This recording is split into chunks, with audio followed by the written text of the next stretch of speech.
తాకట్లో ఉన్న బంగారాన్ని విడిపించి ఆ రోజున మార్కెట్ ధర కట్టి మిగిలిన డబ్బును మీకు అందిస్తుంది కొమ్మూరి గోల్డ్.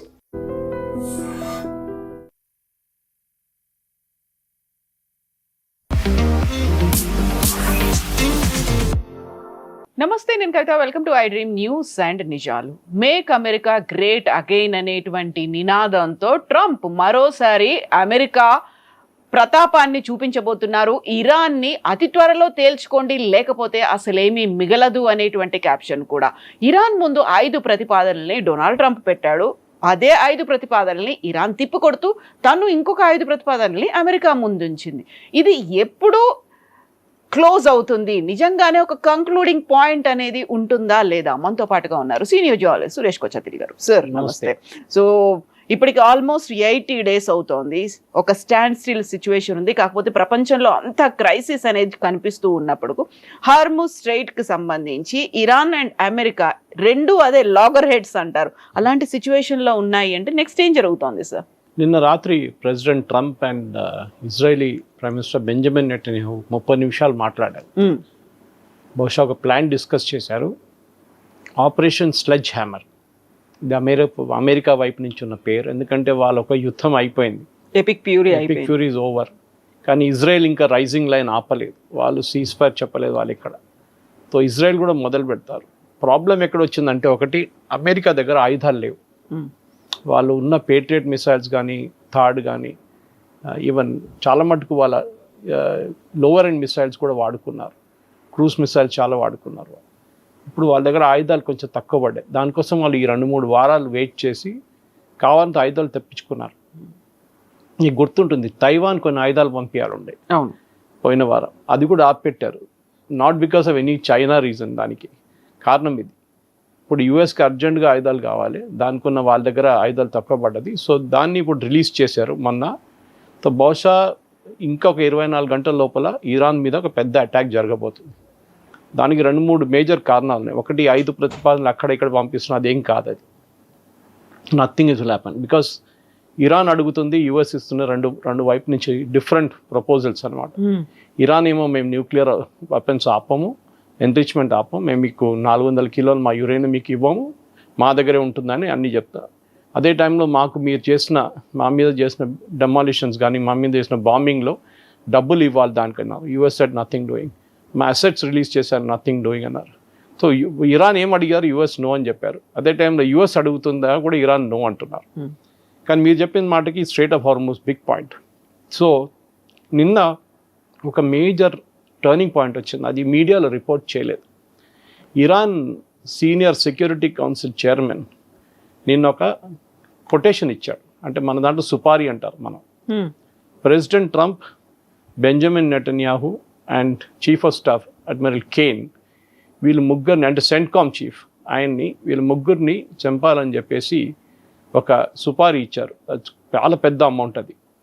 సో వీళ్ళ ముగ్గురిని, ఎందుకంటే వాళ్ళ సుప్రీం లీడర్ ఖమేనీని చంపిన మనుషులు వీళ్ళ ముగ్గురు. సో వీళ్ళ మీద చర్యలు ఉండాలి, ఎవరు చేస్తారో వాళ్ళకి ఇన్ని కోట్లు, ఐ థింక్ 500 కోట్లు ఎంతో ఇస్తున్నారు. చాలా పెద్ద అమౌంట్ అది. ఇది యుఎస్ నోట్ చేసుకున్నారు. కానీ ఇంటర్నేషనల్ మీడియాలో ఇది ఎక్కువ రాలేదు. అమెరికన్ మీడియాలో వచ్చింది, ఇజ్రాయేలీ మీడియాలో వచ్చింది, కానీ అరబ్ మీడియాలో ఎక్కడ దీని గురించి మాటలు రావట్లేదు బయట. సో బహుశా that was the last straw on the camels back అంటారు. యుఎస్కి ఇప్పుడు ఒక ఎక్స్క్యూజ్ వచ్చేసింది, మా మీద వీళ్ళు కావాలని చెప్పి ఒక కొటేషన్ ఇచ్చారు, మాకు సుపారీ ఇచ్చారు మా లీడర్స్ మీద, మా ప్రెసిడెంట్ మీద, ఇజ్రాయేలీ ప్రైమ్ మినిస్టర్ మీద, అండ్ అది కాకుండా సెంట్కామ్ చీఫ్. సో డెఫినెట్గా అమెరికా రియాక్ట్ అవుతారు. ఎందుకంటే ప్రెసిడెంట్ ట్రంప్కి ఇప్పుడు తెలిసిపోయింది ఈ టాక్స్ అనేది ఎక్కడ వెళ్ళదు.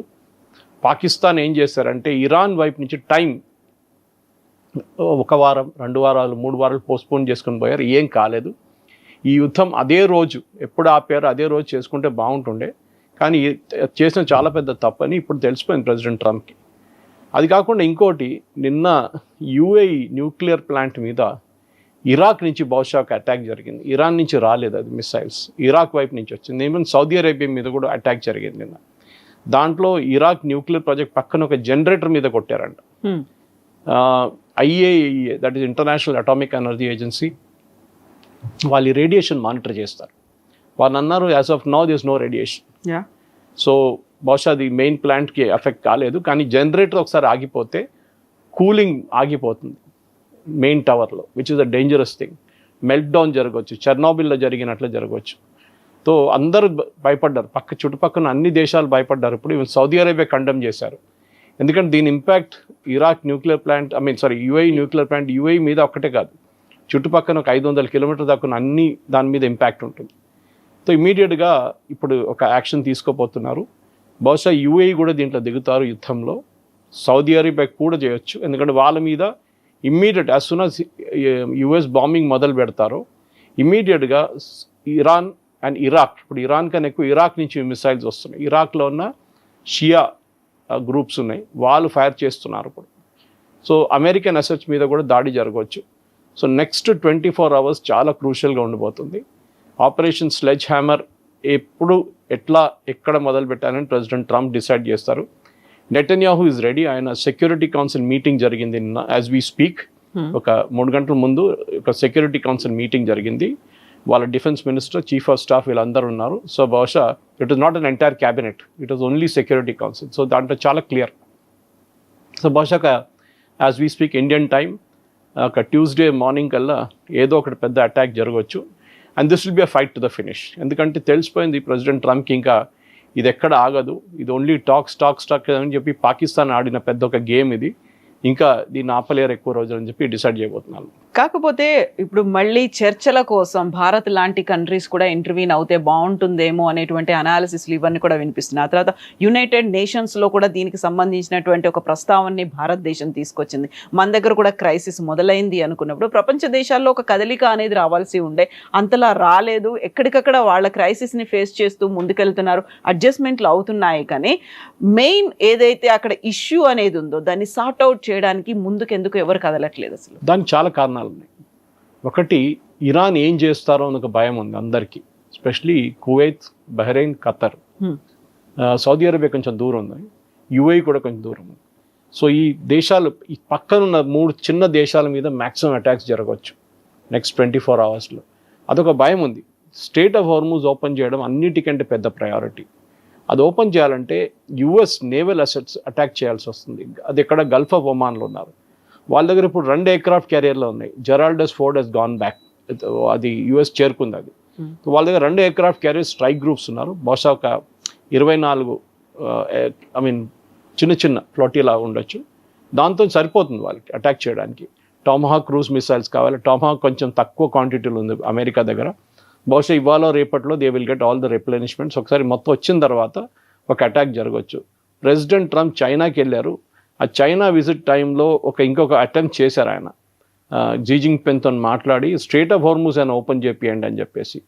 ఎందుకు చైనాకు చాలా మటుకు దానికి కావాల్సిన చైనా ఆయిల్ ఆల్మోస్ట్ 20-25% ఇరాన్ నుంచి వస్తుంది అనమాట. అండ్ ఇరాన్ 90% ఆయిల్ చైనా తీసుకుంటున్నారు. సో ఒక కొత్త రైల్ ట్రాక్ కడుతున్నారు China, Iran to directly to China, Turkmenistan అట్లా ఆఫ్ఘనిస్తాన్ వైపు నుంచి డైరెక్ట్లీ గోయింగ్ టు చైనా. కానీ దాంట్లో వాళ్ళకి ఎక్కువ సరిపోదు. ఒక ట్రైన్ తీసుకెళ్తున్న ఫ్యూయల్ తీసుకెళ్తున్నది మీకు ఒక షిప్లో తీసుకెళ్తే కంపేర్ చేస్తే మీకు ఒక 118 ట్రైన్లు కావాల్సి వస్తుంది. That many trains are needed with that many oil wagons, సరిపోదు. సో అది ఒక షార్ట్ టర్మ్ మెజర్ ఉంటుంది. కానీ long term measure China react కాలేదు. మీరు చూసుంటారు, చైనా ఏం చెప్పలేదు, వీల్ ట్రై అవర్ బెస్ట్ అన్నారు. చైనా ఏం చేశారంటే చాలా మటుకు వాళ్ళ కంప్లీట్ ఆయిల్ రిసోర్సెస్ని వాళ్ళు మార్చుకొని రష్యా వైపు నుంచి తెప్పించుకుంటున్నారు. అది కాకుండా వాళ్ళు ఈవెన్ యూఎస్ దగ్గర నుంచి కొనడానికి కూడా రెడీ ఉన్నారు. మన ట్రంప్ వచ్చినప్పుడు చెప్పారు, we'll ready to buy from US. కానీ చైనా ఒక సప్లై చైన్ మేనేజ్మెంట్లో చాలా పెద్ద గేమ్ ఆడారు.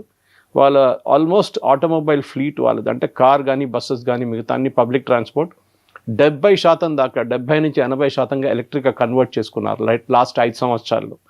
వాళ్ళు బహుశా సిచ్యువేషన్ చూసుకున్నారు, ఇట్లా ఒక సిచ్యువేషన్ జరగవచ్చు అని చెప్పి. మనం చేసిన తప్పది మన వైపు ఇండియాలో, we should also done that. కానీ మన వైపు బస్సెస్ కన్వర్ట్ అవుతున్నాయి, కానీ పర్సనల్ ట్రాన్స్పోర్ట్ ఇప్పుడు కూడా నాట్ ఈవెన్ 5% ఎలక్ట్రిక్ రాలేదు మన వైపు. సో మనం దానికోసం సఫర్ అవుతున్నాం. కానీ మనం చూసాం, మొన్న మోదీ గారు యుఏఈకి వెళ్ళినప్పుడు ఒక ఒప్పందం చేశారు. అది చాలా ఇంపార్టెంట్ ఒప్పందం. అది కూడా అక్కడ కూడా మన మీడియాలో ఎక్కువ రిపోర్ట్ చేయలేదు. ఒరిస్సా వైపు ఒక కొత్త స్ట్రాటజిక్ పెట్రోలియం రిజర్వ్ పెట్టబోతున్నారు. And under ground facility, over ground facility కూడా ఉండొచ్చు. యుఏఈ ఏం చేస్తారంటే వాళ్ళ వైపు నుంచి వాళ్ళు అక్కడ స్టోర్ చేస్తున్న ఆయిల్ బదులు ఇండియాలో స్టోర్ చేస్తారు క్రూడ్ ఆయిల్. ఇప్పటి నుంచి వాళ్ళు ఫ్యూజరాలో స్టోర్ చేస్తారు. వాళ్ళు అక్కడి నుంచి టేక్ ఆఫ్ పాయింట్ ఉంటుంది. యుద్ధం ఇవాళ ఆగింది, రేపు మళ్ళీ మొదలు కావచ్చు, మళ్ళీ ఆగుతుంది, మళ్ళీ మొదలు కావచ్చు ఉంటుంది. ఏం చేస్తున్నారు, 30 మిలియన్ బ్యారెల్స్ ఫెసిలిటీని ఒడిశా వైపు ఒక కొత్త ఫెసిలిటీ క్రియేట్ చేస్తున్నారు. సో సౌత్ ఈస్ట్ ఏషియాకి వెళ్ళే షిప్స్ అన్నీ, అంటే మలేషియా, సింగపూర్, ఇండోనేషియా, ఫిలిప్పీన్స్, ఈ దేశాలకి వెళ్ళే ఆయిల్ అంతా ఇప్పుడు ఇండియా నుంచి తీసుకెళ్తారు. So they will go to India, collect and go off from there.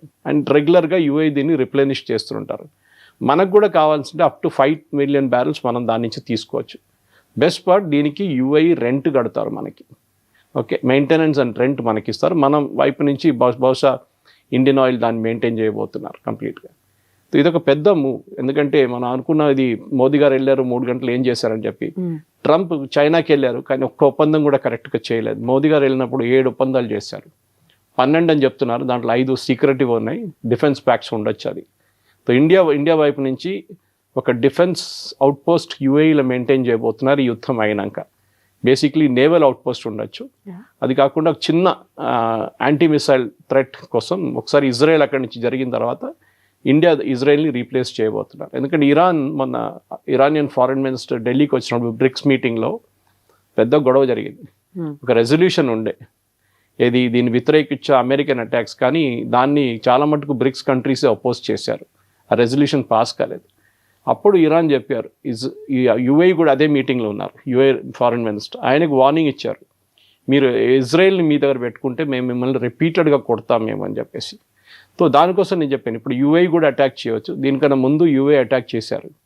Okay, అది మన చాలా రోజుల తర్వాత తెలిసింది, ఆల్మోస్ట్ 22 రోజుల తర్వాతనే దీని ఇన్ఫర్మేషన్ బయటకు వచ్చింది, that UAE also attacked Iran అని చెప్పేసి. సో బహుశా సౌదీ అరేబియా కూడా చేయవచ్చు ఇప్పుడు. కానీ బహ్రెయిన్, కువైత్ నేను చెప్పాను చూడండి, Qatar, they will not do. వాళ్ళకి భయం ఉంది, ఇరాన్ అంటే భయపడతారు వాళ్ళు కొంచెం. ఇది ఇప్పుడున్న పరిస్థితి, చాలా వాలటైల్ సిచ్యువేషన్ కవిత గారు. బహుశా యుద్ధం మొదలైనప్పుడు ఎట్లా ఉండే అదే సిచ్యువేషన్ తిరిగి వస్తున్నాం. కానీ ఇప్పుడు టిపికలీ హిందీలో చెప్తారు చూడండి, ఆర్ఆర్ పార్, it is going to be fight అంతే, ఫినిష్ ఇట్ విల్ బి. ఎందుకంటే ఇంకా ఎక్కువ రోజులు దీన్ని తీసుకెళ్ళాం. ప్రెసిడెంట్ ట్రంప్ చాలా మటుకు పొలిటికలీ సఫర్ అవుతున్నారు యూఎస్లో. ఆయన రేటింగ్ 78% పడిపోయింది. ఇవాళ ఎలక్షన్ జరిగితే, మిడ్ టర్మ్ పోల్స్ ఇవాళ జరిగితే రిపబ్లికన్ పార్టీ కంప్లీట్గా వైప్అవుట్ అయిపోతారు యూఎస్లో. వాళ్ళు 10%, 15% కూడా వాళ్ళకి సీట్స్ రావు, అంత దారుణ పరిస్థితిలో ఉన్నారు. So president Trump he's reach the end of his patience. చెప్పారు చూడండి, నిన్న ట్వీట్ చేసినప్పుడు, time is of the essence. So that is the indication that next ఒక వారం 10 రోజులు I think it will be a fight to the finish. ఇరాన్ని mostly probably finish చేసేస్తారు వాళ్ళు. బట్ ఇంత అయినప్పుడు కూడా ఇరాన్ చాలా అగ్రెసివ్గా వెళ్తుంది. ఇప్పటిదాకా కేవలం స్ట్రైట్ ఆఫ్ హార్మూజ్ నుంచి కావాల్సినటువంటి క్రూడ్ ఆయిల్ వీటన్నిటి మీదే కాదు, అండర్ గ్రౌండ్లో ఉన్నటువంటి కేబుల్ని మీద కూడా మేము అటాక్ చేస్తాము అనేది, దానికి సంబంధించి నిర్వహణ బాధ్యతలు మాకు ఇవ్వండి, లేకపోతే కంప్లీట్గా అటాక్ చేస్తాము అంటే ఇప్పటిదాకా మనం చూసిన క్రైసిస్ కంటే కూడా ఇంకా ఎక్కువ క్రైసిస్ అనేది రాబోతోంది. కేబుల్ కనెక్షన్ అయిందంటే ఇంటర్నెట్ కూడా పనిచేయడం మానేస్తుంది, కమ్యూనికేషన్స్ పోతాయి, శాటిలైట్ మీద ఎఫెక్ట్ పడుతుంది. ఇవన్నీ ఇంత మ్యాసివ్గా ఇంపాక్ట్ అనేది ఉండబోతోంది అనుకున్నప్పుడు అదే మాట వస్తుంది. నెక్స్ట్ ఏం జరగబోతోంది మళ్ళీ? ఈ కేబుల్స్, మీరు చెప్పిన కేబుల్స్ అన్ని వెస్ట్ ఏషియా వైపు వెళ్తుంది, that terminating in west Asia. So వాళ్ళ మీద ఇంపాక్ట్ ఉంటుంది. ఇది అన్ని గల్ఫ్ కంట్రీస్ కాకుండా little part of Egypt also. కానీ మేజర్ యూరోపియన్ ట్రాఫిక్ ఈ సైడ్ నుంచి అట్లా వెళ్ళిపోతుంది అనమాట. They don't touch the Gulf Coast. Iran చేయరు, వాళ్ళకి తెలుసు దీని ఇంపాక్ట్ ఎట్లా ఉండబోతుంది. ఎందుకంటే ఇప్పుడు దాకా యూరోప్ దీంట్లో వాళ్ళు కాలు పెట్టలేదు ఇంకా. ఈవెన్ దో ఫ్రెంచ్ ఒక aircraft carrier, general de Gaulle aircraft carrier is there in Middle East, British ship ఒకటి అక్కడ వచ్చింది మొన్న. సో బహుశా ఇప్పుడు వీళ్ళు కేబుల్స్ కటింగ్ అనేది ఇంటర్నేషనల్ లెవెల్లో చేయరు. It is not like blocking straight of Hormuz. ఎందుకు మీరు కేబుల్ కట్ చేస్తే దాన్ని రిపేర్ చేయడానికి చాలా టైం పడుతుంది. దాని ఇంపాక్ట్ మీరు చెప్పినట్ల నాట్ జస్ట్ టెలిఫోన్స్, శాటిలైట్, మిగతా అన్ని కనెక్టివిటీ పోతుంది కంప్లీట్గా. సో ఇరాన్ చేయరు దాన్ని, that will be considered a war crime. So వాళ్ళ మీద కూడా వాళ్ళకి ఇంపాక్ట్ తెలుసు, దాన్ని చేస్తే దాని ఇంపాక్ట్ ఎట్లా ఉండబోతుందని. కానీ ఇప్పుడు జరగబోయేది మెయిన్లీ ఇరాన్ దగ్గర ఉన్న ఆయుధాలు, వాళ్ళ దగ్గర ఉన్న మిసైల్స్ ఎంత ఉందని ఇప్పుడు యుఎస్ కూడా చాలా క్లారిటీ లేదు యుఎస్కి. కొంతమంది అంటున్నారు వాళ్ళు యుఎస్లో ఇంటెలిజెన్స్ డిపార్ట్మెంట్ వాళ్ళు బహుశా వాళ్ళ దగ్గర 30 నుంచి 40% ఇంకా ఉంది. మనం డిస్ట్రాయ్ చేసిన nuclear facilities, US first time bomb చేశారు లాస్ట్ ఇయర్లో, ఆపరేషన్ మిడ్ నైట్ హ్యామర్. అప్పుడు చేసిన దాంట్లో 60% డిస్ట్రాయ్ అయిందన్నారు, అది కాలేదు 40% అయింది అంటున్నారు. అది కూడా అండర్ గ్రౌండ్లో ఉందంటున్నారు. సో ఇప్పుడు ఒక కాంక్రీట్ యాక్షన్గా ఫస్ట్ బహుశా ఏం చేయబోతున్నారంటే ఇరానియన్ లీడర్షిప్ని తీసేస్తారు. వాళ్ళ ఫారెన్ మినిస్టర్ కానీ, వాళ్ళ స్పీకర్ ఆఫ్ ద హౌస్ కానీ, వాళ్ళ president and security council members వీళ్ళని ఇజ్రాయెల్ ప్లాన్ చేస్తున్నారు that they will eliminate them completely. ఒకసారి ఆ లీడర్షిప్ లెవెల్ ఎలిమినేట్ అయితే వాళ్ళ దగ్గర డిసిషన్ మేకింగ్కి ఎవరు ఉండరు అని ఒక అనాలిసిస్కి వచ్చారు ఇజ్రాయెల్. యుఎస్ కాదు, ఇజ్రాయెల్ వచ్చారు. యుఎస్ ఇప్పుడు ఏం చేయబోతున్నారంటే వాళ్ళు చెప్పినట్లనే స్ట్రైట్ ఆఫ్ హార్మోస్ నుంచి షిప్ని బయటకు తీయడానికి ట్రై చేస్తారు. కాకుంటే ఇరాన్ దాన్ని అడ్డుకుంటే దాని మీద కూడా అటాక్ ఉండొచ్చు. సో రెండు వైపుల నుంచి అటాక్ ఉంటుంది. ఒకటి city based attack will be done by Israel అంటున్నారు. అది నిన్న రాత్రి డిస్కస్ చేశారు. అండ్ ప్రెసిడెంట్ ట్రంప్ చాలా క్లియర్గా క్లారిటీ ఇచ్చారు దీనికి ఈసారి. బహుశా ఆయన యుద్ధం స్టార్టింగ్లో కూడా ఎంత క్లియర్గా క్లారిటీ లేదు. ఎందుకంటే ఆయన చెప్పాను చూడండి, డెస్పరేట్ అయిపోయారు. ఎట్లయినా దీని నుంచి బయటపడాలి.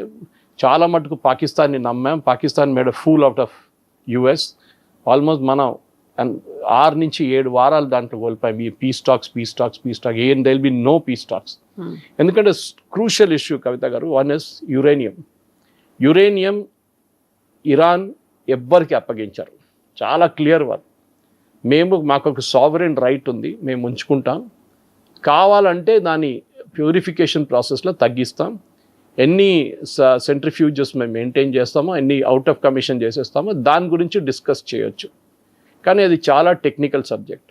మన అందరికి గుర్తుంది జేసీపీ అగ్రిమెంట్ ప్రెసిడెంట్ ఒబామా టైంలో అగ్రీ చేసింది. 21 నెలలు తీసుకున్నారు అగ్రిమెంట్ని అనలైజ్ చేసి, డిస్కస్ చేసి ఫైనలీ ఒప్పందం పెట్టడానికి. ఇది ఇప్పుడు 78 days 79 days అయింది. ఈ టైంలో ఇది డిస్కస్ చేయలేరు. ఇది చాలా డీటెయిల్గా డిస్కస్ చేయాల్సి. ఫస్ట్ స్టెప్ ఏం చేస్తారంటే, of course Benjamin Netanyahu CBS 60 Minutes చాలా క్లియర్గా చెప్పారు. ఆ రోజు అడిగారు, ద ఇంటర్వ్యూర్ ఆస్క్డ్, మీరు యురేనియం ఏం చేస్తారు, మేము వెళ్ళి తీసుకుంటామన్నారు ఆయన. అంత ఈజీని అడిగారు. That we know how to do it. So బహుశా ఇజ్రాయెల్ అండ్ యుఎస్కి తెలుసు అది ఎక్కడుంది అనేది. ఆ ఆపరేషన్ మేబీ అ జాయింట్ ఆపరేషన్. ఎందుకంటే మన నైజీరియాలో ఒక ఆపరేషన్ జరిగింది day before yesterday. ISIS second in command ఆయన నైజీరియాలో చంపారు. వీళ్ళు how did he land up in Nigeria is a big mystery. ఎందుకంటే ఆయన everybody assumed he was in Iraq. Okay, ఎందుకంటే తాలిబాన్ వచ్చిన తర్వాత వీరందరూ పారిపోయారు. ఐదర్ ఖత్తర్ ఆర్ ఇరాక్లో ఉన్న అనుకున్న మనిషి నైజీరియాలో దొరికింది మీకు. ఇజ్రాయెల్ ఏమో ఈ October 7th అటాక్ చేసిన one of the main commanders హమాస్ది ఒక్క సర్వైవింగ్ కమాండర్ ఉండే, ఆయన్ని మన చంపేశారు. So the point is closing in అన్నమాట. And suddenly Iran will be the major point.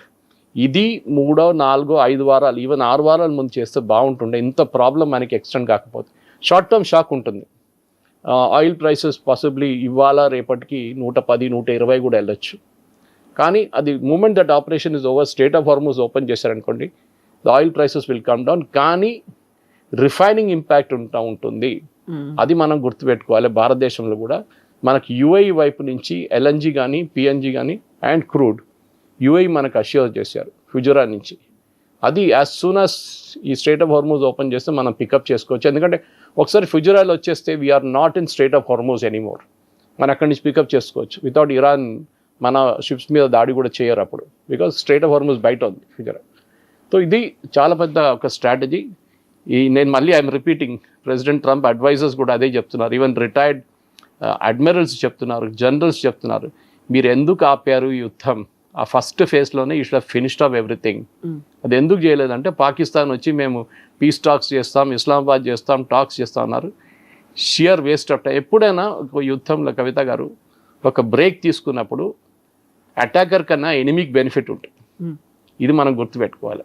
మన దగ్గర రాజశేఖర్ రెడ్డి గారు, I'm giving a very local equivalent, Rajasekhar Reddy గారు నక్సల్స్తోని చర్చలు జరిపారు హైదరాబాద్లో. మీకు గుర్తుంటుంది, రామకృష్ణ లాంటి వాళ్ళు ఓవర్గ్రౌండ్ వచ్చారు.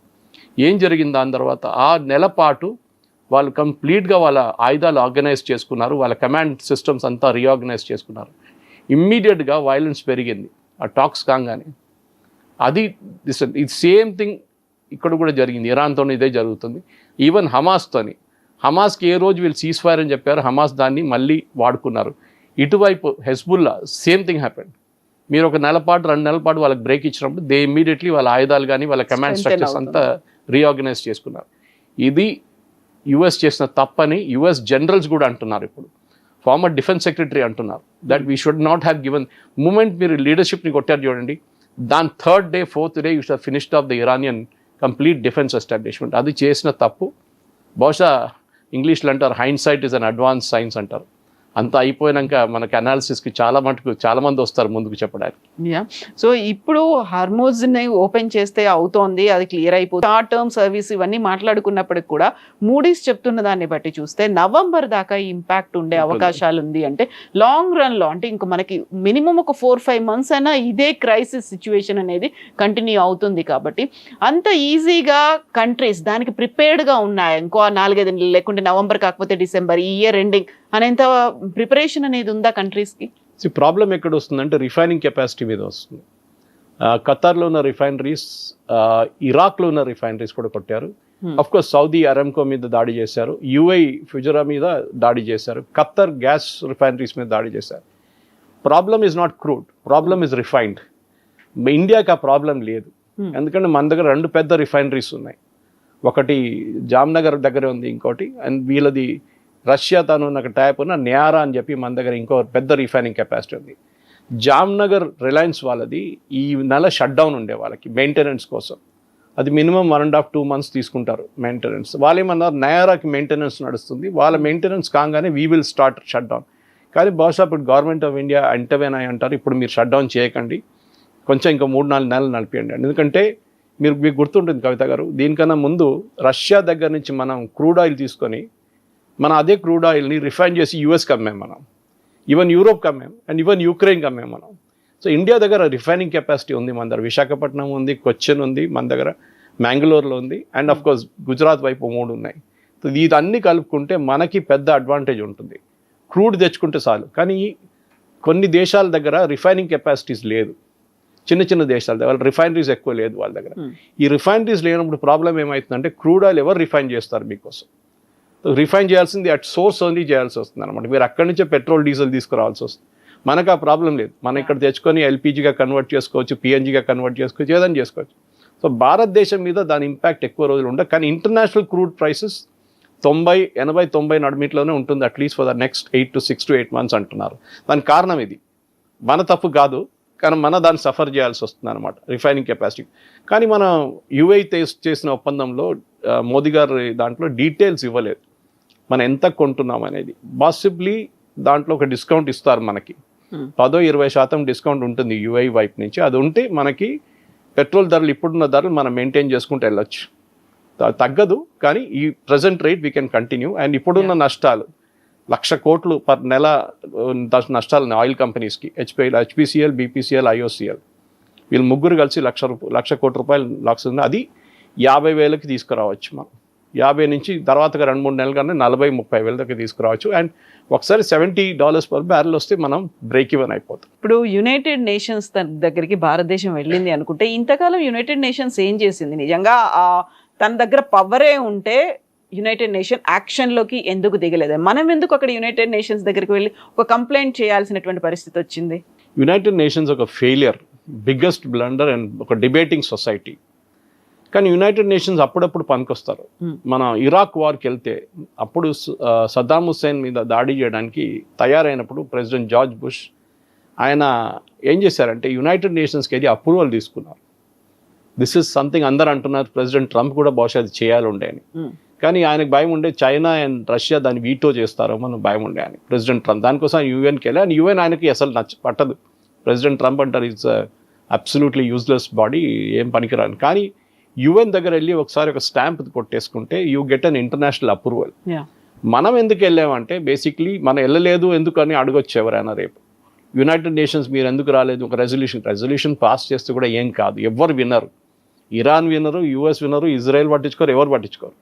కానీ ఒక డిప్లొమాటిక్ లెవెల్లో ఒక అప్రూవల్ తీసుకున్నట్లు ఉంటుంది. Oh we have taken up. అది ప్రెసిడెంట్ బుష్ చేసిన పెద్ద అది. I mean you see that operation ఇరాక్లో జరిగినప్పుడు చాలా మటుకు that was mainly UN approved mission ఉండే.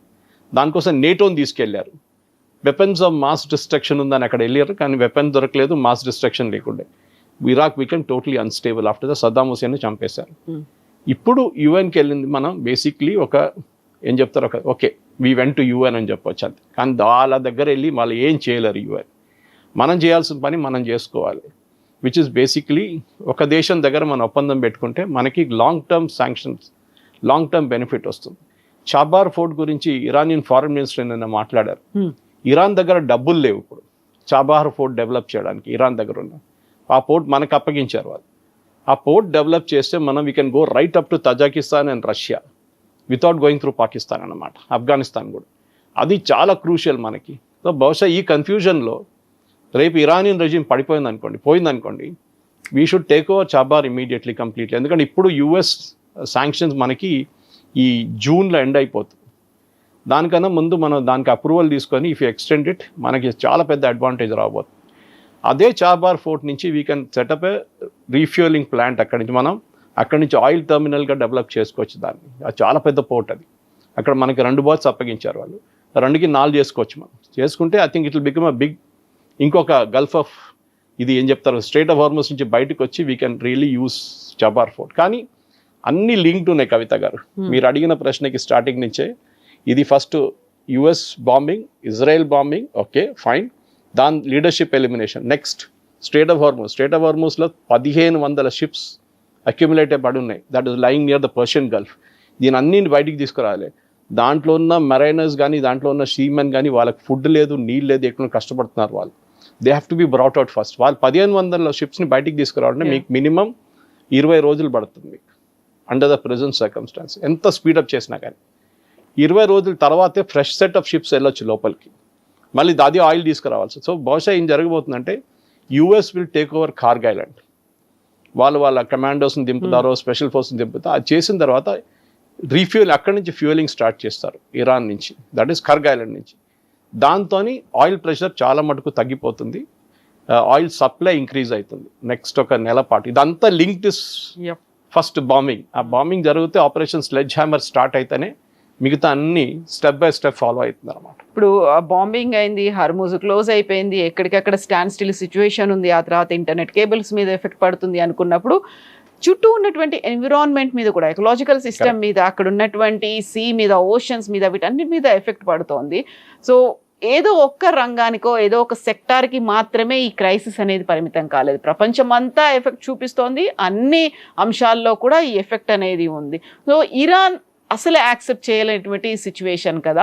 కరెక్ట్. ఇరాన్ మనం ఇప్పుడు డిస్కస్ చేసినట్టు ఫస్ట్ ఐ థింక్ 3-4 వారాల తర్వాత మనం చెప్పాం ఒకసారి కార్గ్ ఐలాండ్ ఫుల్ అయితే ద బ్యాక్ ఫ్లో స్టార్ట్ అవుతుందని చెప్పాం.